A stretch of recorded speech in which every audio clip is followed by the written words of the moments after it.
This video is all about the lingo of real estate, all the most commonly used and heard terms when you're going to be ready to buy your home or sell a home. So this video is going to be pretty much talking about some of those terms, breaking them down into layman's terms so that you know what the hell everyone's talking about once you get the ball rolling.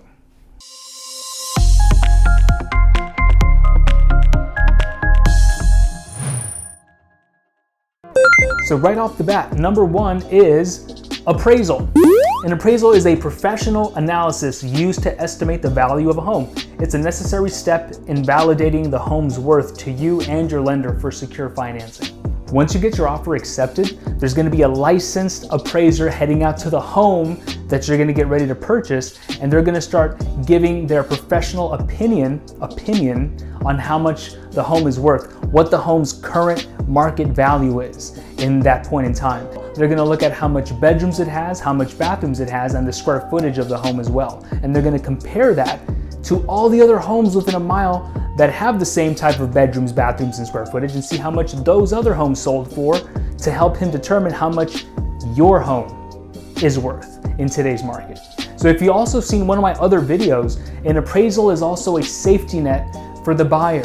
So if the appraisal comes back and the seller's not happy about it and the buyer's not happy about it, the buyer can back out securely, no harm, no foul, rip up the contract and get their deposit back safely. The next term is closing costs. This one I hear a lot. So closing costs is pretty much essentially, it's the money that's needed to close the transaction. So in case people want to know exactly what is in those closing costs, they range from the points, the taxes, the title insurance, the financing costs, and all the items that must be paid through escrow. So it's a good amount of, you can even reach out to your lender so they can give you a complete breakdown of what those closing costs are before you buy your home, because essentially it's going to be the money that is going to be needed to be wired into escrow to be able to buy your home. Closing costs. This next one is pretty self-explanatory, but we're still going to cover it anyway for those people that might need more information on it. The next one is credit score. So credit score is a number ranging from 300 to 850. Imagine having 850, that'd be so awesome. That is based on an analysis of your credit history. It helps lenders determine the likelihood that you'll repay future debts. So there's a whole video I made about this as well, but the best thing you can do is always improve your credit score. I don't even care if you have a 750. If you can improve your credit score, improve it. It'll increase your chances of getting your offer accepted, trust me. Also, if you have a challenging credit score, don't let that discourage you. Reach out to a real estate professional so they can help educate you on where your credit score can be, where you can still buy a home. A lot of people think, my credit score is way too low, I cannot possibly buy a home. Yes, you can. Reach out to someone so they can help you understand that even if you have a 650, you can still buy a home. Talk to someone. Credit score. This one's a big one. I hear this one all the time when I'm hosting my open houses. So the next one is down payment. So down payments are typically 3% to 20% of the purchase price of the home. Some are 0% down programs that are also available. Ask your lender for more information. So whenever I get people coming into my open house, they always say, hey, how much would a down payment for a house like this be? And I always tell them the same thing. It's all going to depend on your finance story. You're going to have to speak to a lender because I don't know your financial information, and maybe you don't either, as detailed as you should know it. So speak to a lender and they'll help you understand. Speaking to a lender will always help you understand your options.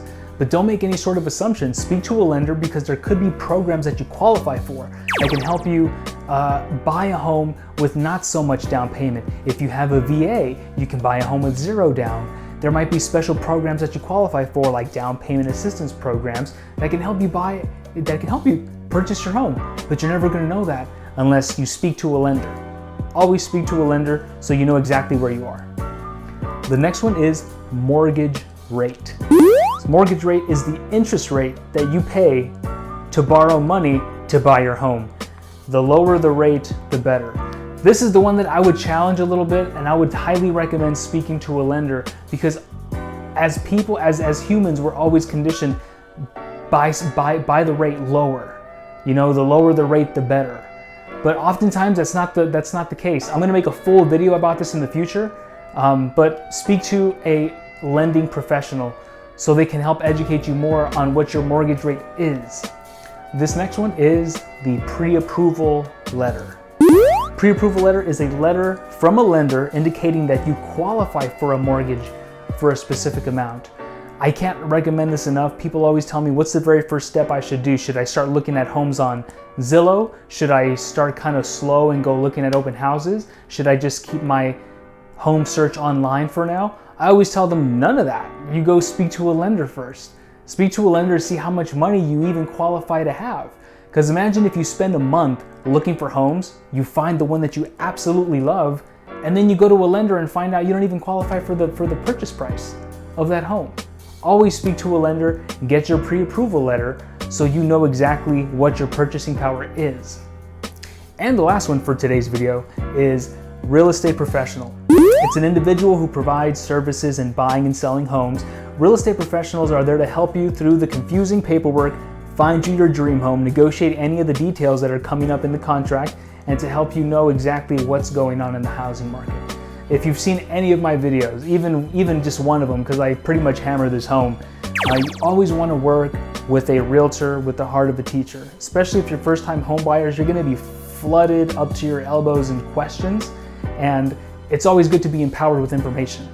When you have good information, you put you and your family in the best possible position to make a good decision for you and your family. And that's only going to happen if you work with someone that can kind of hold your hand throughout the entire process of buying a home or selling a home.